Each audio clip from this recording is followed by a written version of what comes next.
Mind empty అయిపోయింది, ఖాళీ అయిపోయింది. ఆలోచన లేదు, ఈ ఆలోచన రాలా, అంటే ఇది ఎంటీ అయిపోయింది.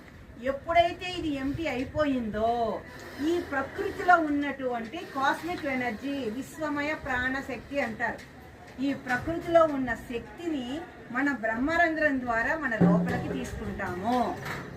మన బ్రహ్మరంధ్రంలో నుంచి ఆ శ్వాస, ఆ ఎనర్జీ అన్నది లోపలికి వెళ్తుంది. నేను టోపీ పెట్టుకున్నాను కదా, అది గట్టిగా చుట్టుకున్నాను కాదు, ఆ శక్తికి ఏది అడ్డు కాదనమాట. ఆలోచనలు లేని స్థితిలోనే ఆ శక్తి మన లోపలికి వస్తుంది.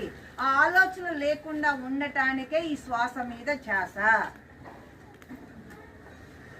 మరి ఈ విశ్వశక్తి బాగానే ఉంది, అనంతమైన శక్తి ఉంది కదా, ఇవాళ మనం కొత్తగా ఎందుకు తీసుకోవాలి? డౌట్ వస్తుందా రాదా? రావాలి కదా. నాళ్ళు ఉంది కదా, ప్రకృతిలో అనంతమైన శక్తి ఉంది, బాగానే ఉంది, మనకెందుకు ఇప్పుడు